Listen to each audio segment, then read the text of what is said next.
முனைவர் மதிப்புமிகு எம்ஜிஆர் காலடி நிழல் பழனி அவர்களுக்கு கிட்டத்தட்ட ஒரு 2 மாத காலமாக ஓயாமல் சுடும் வரைக்கும் நெருப்பு, சுற்றும் வரைக்கும் பூமி, நீ மனிதன் என்ற அடிப்படையிலே சுழன்று சூறாவளியாக சுழன்று அடிமை குட்டையிலே ஊறி கிடந்த இளம் சிங்கங்களை சிரித்தல வைத்த இரும்பை உத்த தசைகளையும் இனி மின்னலால் உருவாக்கப்பட்ட மனதையும் கொண்ட சுவாமி விவேகானந்தர் சொல்லுவார், எனக்கு 100 இளைஞர்கள் காற்றாற்று வெள்ளமான கரைவரோடு ஓடி வருகிற ஆற்றல் மிக்க தலைவர்களாம் வருங்காலத்தில் பார்ப்பனங்களாம் எங்கள் இதய சிம்மாசனத்தில் போய்விட்டிருக்கிற இளைஞர்களே, தாய் குலத்து அன்னையர்களே, பெரியவர்களே, பேரணாம்பட்டிலே இருந்து இந்த நிகழ்ச்சிக்காக வருகின்ற தமிழக முன்னேற்ற கழகத்தினுடைய தானை தலைவர் அஞ்சாத டாக்டர் பூவரசன் அவர்களை இந்த பட்டிமன்றம் நடத்துகிறோம் என்று சொன்ன உடனே புறவராக இவர்கள் சற்றே வருகின்ற நிசா டாக்டர் காயத்ரி அவர்களும் எங்களுக்கு ஆதரவு இந்த பட்டிமன்றத்தை நடத்துவதற்கு துணை புரிகிறார்கள். 101வது பிறந்தநாள் விழா, எம்ஜிஆருடைய 101வது பிறந்தநாள் விழா, அந்த கச்சேரியோடு இணைக்கிற எம்ஜிஆர் ரசிகர்களும் வந்திருந்தார்கள். அப்போதுதான் நம்முடைய மதிப்புமிகு முனைவர் பழனி அவர்கள் சொன்னது போல அங்கே கிட்டத்தட்ட 8 வருடங்களுக்கு முன்பாக அங்கே சந்தித்தோம். அந்த நட்பு பறந்து விரிந்து இன்றைக்கு உங்கள் முன் பட்டிமன்றமாக வளர்ந்திருக்கிறது. இது இன்னும் தொடரும். இந்த விழா தொடர்ந்து அந்தமான் மற்ற இடங்களில் நடக்க இருக்கிறது. அதற்கு முத்தாய்ப்பாக இந்த நிகழ்ச்சிக்கு வருகின்ற அனைவரையும் வரவேற்று இந்த பட்டிமன்றத்திற்கு பெருமை சேர்ப்பதாக அன்றைக்குரிய திருநாவுக்கரசு அவர்கள் காவல் அணியிலே வாழ்கிறார்கள்.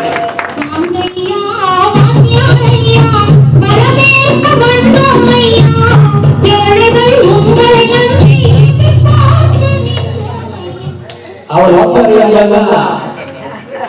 அல்ட்ரா கல்லூரியில பேராசிரியராக அங்கே பணியாற்றிய மண்ணில இருக்காரு.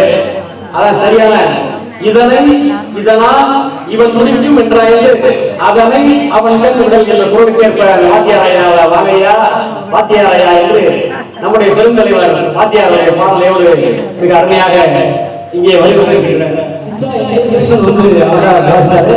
நன்றி. அவர்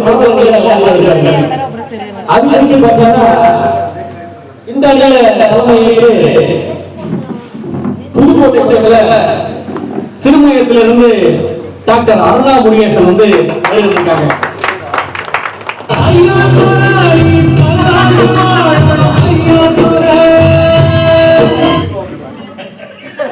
அம்மா துறைக்கு ஐயா துறைன்னு போட்டுக்கிறாங்க. கொஞ்சம் முன்னால் அவர் சொன்னோம்னா ஒரு உணர்ச்சி வசப்பட்டார். நல்லது நல்லது. அவங்க வந்து டாக்டர் அருணா முருகேசன் திருமயத்திலிருந்து வந்திருக்காங்க. Professional singer. இந்த ஈவினிங் நடக்கக்கூடிய கானா தர்பார் ராஜாவுடைய இசை நிகழ்ச்சியிலையும் அவர் சில மலேசிய பாடகரோடு சேர்ந்து பாட இருக்கிறாங்க. நாங்கள் வந்து தமிழன் தொலைக்காட்சியில் வந்து ஒன்றா இது பண்ணோம். நான் என்னன்னா இப்போ ஒரு டவுட் எல்லாருக்கும் என்னன்னா, கண்ணதாசன் பாட்டை வந்து வாலின்றது, வாலி பாட்டை போவை பத்தம் பாட்டுன்னு சொல்றது, இது வந்து ஒரு கன்ஃபியூஷன் இருக்கும். அப்படி வந்து நானே என்ன மேலே தமிழன் டிவியில் பேசிக்கிட்டே இருக்கல, வாலி பாட்டை கண்ணதாசன் சொல்லிட்டேன். அவங்களே மேடம் பக்கத்துல இருந்து எடுத்து, சார் என்ன சார் அது வாலி பாட்டு சார் அப்படின்னாங்க. அப்படி ஃபிங்கர் டிப்ஸ்ல பாட்டை ஸ்கிரிப்டுக்கு நான் வந்து இன்னைக்கு வந்து குறிப்பு ஒரு மாசம் இது பண்ணி அதை இது பண்ணி பேப்பரா வச்சிருக்கேன். இப்போ இதெல்லாம் தேவையில்லை. அழகா பாடக்கூடிய ஒரு ஆற்றல் பெற்ற நாடக மேடையில் நான் ஒரு நடிக்கின்ற பாட்டுக்கு இடவில்ல ஒரு கொஞ்சம் அந்த ஸ்டாப்ஸா மட்டும் டி.எம். சௌந்தரராஜன் பாடுகின்ற உலகம் என்னும் நாடக மேடையில் நான் ஒரு நடிக்கின்ற பாட்டு பார்த்தீங்களா, அதுக்கு நடுவுல இந்த மண்ணில் விரைவாக என்னடாலும் இந்த டாப் வாய்ஸ்ல பாடக்கூடிய மறைந்த காயில் ஷேக் முகமது இருக்காங்க இல்லைங்களா, அவருடைய மகன் ரேஸ்மி ரூபி அப்படின்னு ஒருத்தர், அவர் மூலமா இவங்க மெஹர் நிஷா வந்து நமக்கு அறிமுகமானாங்க. அவங்க காதலே தாயா, எம்ஜிஆர் பாட்டுல வந்து மக்கள் மனதில் நீங்க காதல் தான் அப்படின்னு அடிச்சு பேசுறதுக்காக வந்திருக்காங்க. அதே போல இந்த பாட்டு இவர் தக தக தகன்னு நின்றாங்க. எம்ஜிஆர் அவர்களோட முகம் மாதிரி ஜொலிக்கிறாங்க.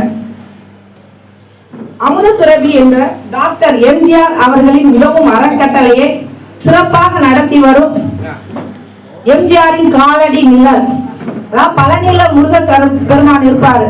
அவர் வந்து மக்கள் மனசுக்கு மக்கள் போய் முருகரை கும்பிடுறதுக்காக போவோம்.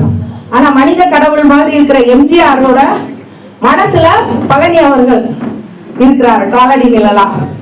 அதே மாதிரி அந்த தொண்டர் ஆர்ஜே சுதர்சன் அவர்களுக்கும் தமிழக முன்னேற்ற கழகத்திலிருந்து வந்திருக்க பூவரசன் சார் அவர்களுக்கும் இங்கு எனக்கு பேச நம்பிக்கையோடு வந்து பேசுமா பார்த்துக்கலாம் அப்படின்னு என்னை எப்பொழுதுமே வாய்ப்பளித்து முன்னாடி பேச வைக்கும் எங்கள் டாக்டர் சி தமிழ்ச்செல்வன் அவர்களுக்கும், நடுவர் அவர்களே, நீங்கள் காதல் பாடல்கள் தான் மக்கள் மனதில் நீங்க இடம் பிடித்திருக்குன்ற தலைப்பு வச்சீங்க, அது கரெக்ட். அதுக்கு எங்களை தேர்ந்தெடுத்ததும் கரெக்ட். ஆனா எல்லாரும் இப்ப எதுக்காக வந்திருக்காங்க தெரியுமா? எம்ஜிஆர் மேல உள்ள அன்பு என்ற காதலாலதான் எல்லாரும் வந்து உட்கார்ந்துருக்காங்க. அதுலயே தெரிஞ்சிருக்கு உங்களுக்கு என்னதான் வெற்றி பெறும். அப்புறம் எதுக்கு எதிரணி வந்திருக்காங்க தத்துவம் பேசுறதுக்குன்னு எனக்கு புரியல. இருந்தாலும் வந்திருக்காங்க, நம்ம வெயிட் பண்ணி பார்க்கலாம். முதல்ல காதல்ல இருந்து ஆரம்பிக்கிறவங்க வாழ்க்கையில வந்து ஒரு காதலன் காதலியை பார்த்து என்ன சொல்றாரு, அன்பே நான் உன்னை வந்து ரொம்ப நேசிக்கிறேன் அப்படிங்கும் போது எடுத்து எதை முத சொல்வாங்க, நீயே தான் எனக்கு மனவா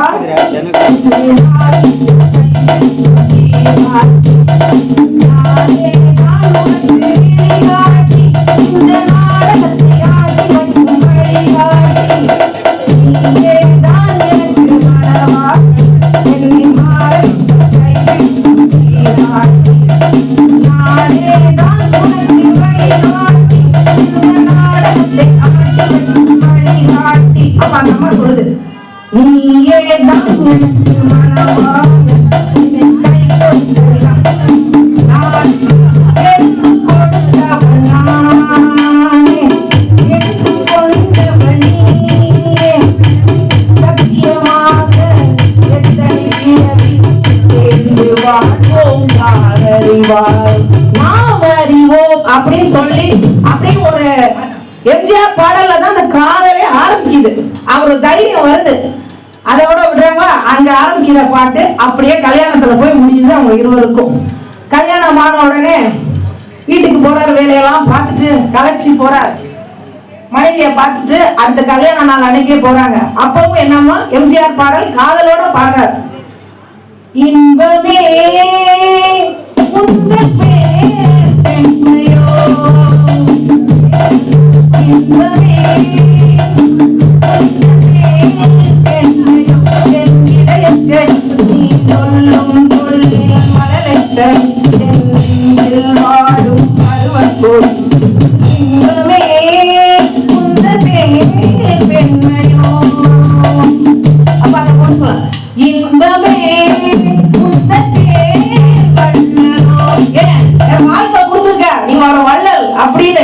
அப்படியே அந்த அம்மா அவரை பார்த்து பாட, அவர் இவங்களை பாட யாருக்கு உதவுறா? எம்ஜிஆரோட காதல் பாடல்கள். தத்துவத்தை வந்து புத்தன் ஏசு காந்தி பிறந்தார் வா பேசுவோம் அப்படின்னா எப்படி உதவும்? அந்த இடத்துல காதலோட தான் ஆரம்பிக்குது அந்த திருமண வாழ்க்கை. நம்ம எங்க காதலுக்கும் எம்ஜிஆர் பாட்டு உதவி பண்ணுது. அடுத்து அப்படியே கல்யாணத்துக்குள்ள வர்றாங்க. கல்யாணத்துக்குள்ள வரவும் முதல் நாள் மனைவியை பார்த்து அவங்க என்ன இந்த பாட்டை எடுத்து பாடுறாரு.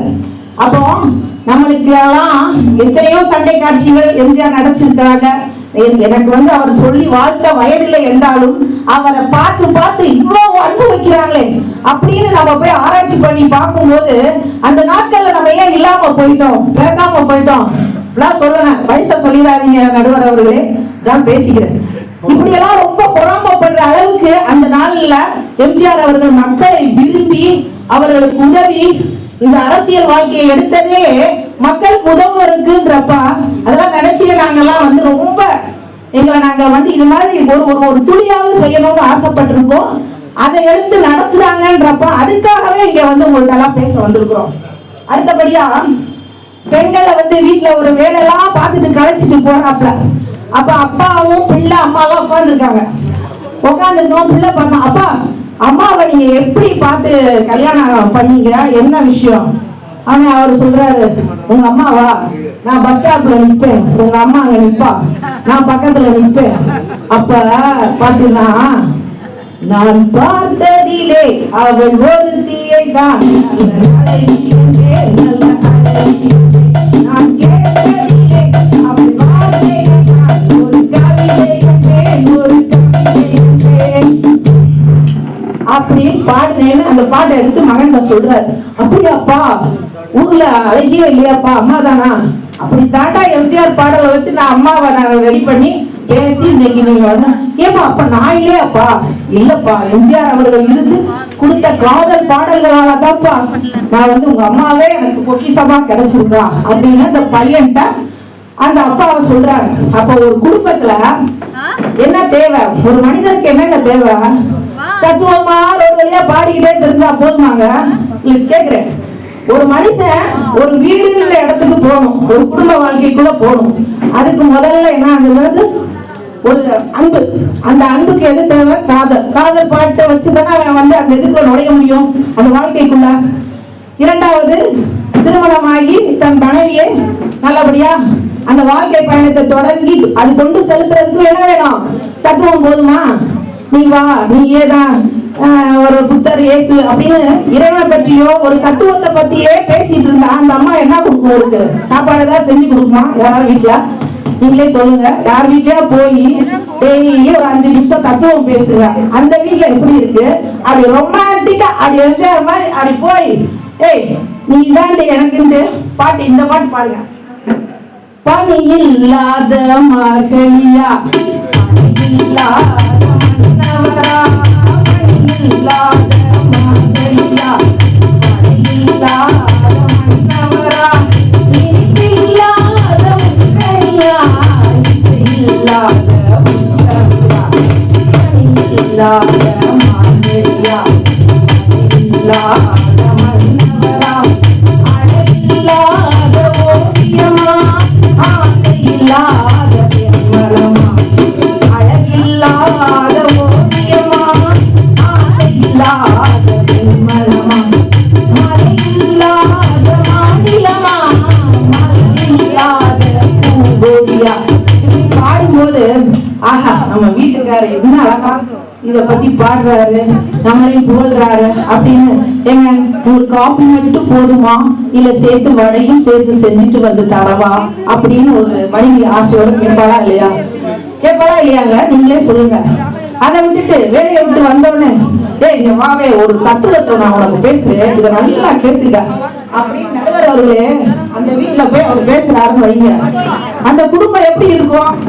எங்களை மாதிரி காதலோட அப்படி போய் ஃப்ளவரை கொடுத்து பாடும்போது அந்த குடும்பம் எப்படி இருக்கும்? மகிழ்ச்சியா இருக்கும். அதாவது காதல் இல்லாத வாழ்க்கை எப்படின்னா ஒரு கரண்டே இல்லாத ஒரு உலகம் மாதிரி. கரண்ட் இல்லாம உலகத்துல வாழ முடியுமாங்க? காதலே இல்லாம வாழவும் முடியாது. மக்கள் திலகம் எம்ஜிஆர் அவர்கள் நடிப்பால எல்லா மனசையும் கொள்ளை போட்டாரு. ஆனா காதல் பாடல்களாலதான் நம்ம இங்க உட்கார வச்சு இன்னைக்கும் பேச வச்சுக்கிட்டு இருக்காரு. அதனால எதிரணியினரை அப்படியே பேசி வந்ததுக்கு மட்டும் 2 வார்த்தை பேசிட்டு நல்லபடியா அனுப்பிச்சு வச்சிருங்க. தீர்ப்பு வந்து எங்க பக்கமா வரட்டும். ஏன்னா உங்க வீட்டுக்கு போகணும் மேடம், அதை பாப்பாங்க. காதலோட போனீங்கன்னா தான் உள்ள அனுமதிப்பாங்க, இல்லாட்டி விரட்டிடுவாங்க. இரண்டாவது ஒரே ஒன்று சொல்லிக்கிறேன், இங்க வருகை தந்திருக்கும் அனைத்து உள்ளங்களுக்கும் எனக்கு பேச வாய்ப்பளித்த இந்த பெங்களூர் அமுதசுரபி டாக்டர் எம்ஜிஆர் உதவும் அறக்கட்டளை அவங்க நடத்தி கொண்டிருக்கும் காலடி எம்ஜிஆரின் காலடி நிழல் என்று சொல்லப்படும் பழனி சார் அவர்களுக்கும், ஆர்ஜே சுதர்சன் சார் அவர்களுக்கும், எனக்கு வாய்ப்பளித்த நடுவர் அவர்களும், இதை பொறுமையா கேட்டுட்டு இருந்த உங்களுக்கும் என்னோட நன்றியை தெரிவித்து பேச வாய்த்தவர்களுக்கு நன்றி நன்றி நன்றி. பாட்டு பாடினாங்க, நல்லா இருந்துச்சு. அவங்க மனவாட்டின்னு சொன்னாங்க, நம்ம என் பொண்டாட்டியை பார்த்தா ஒரு எருவாட்டி மாதிரி இருக்கு அப்படின்னு சொன்னா அவங்க சொன்ன மாதிரி வீட்டுக்கு போகல இந்த வீடியோ கிளிப்பிங்ஸை வாட்ஸ்அப்ல தட்டி விட்டோம்னா அவங்க மனவாட்டிக்கு பேசுறாங்க, என்னை நீ எருவாட்டின்னு சொல்றியா அப்படின்னு இனி ஒரு வாட்டி அப்படி சொல்லு, அப்புறம் இருக்கு அப்படின்னு சொல்லி ஒரு சண்டை வந்துடும். மறுவாட்டி இல்லை. அப்ப அவங்க அழகா காதலுக்கு எடுத்து வச்சிருக்காங்க. அவங்க இந்த டாக்டர் புரட்சி தலைவர் எம்ஜிஆர் பொன்மனச்செம்மல் அப்படின்னு சொன்னாங்க பேசும்போது. அந்த பட்டப்பெயர் பொன்மனச்செம்மல் பட்டத்தை யார் கொடுத்தாங்கன்னா நம்ம கிருபானந்தம் வாரியார்.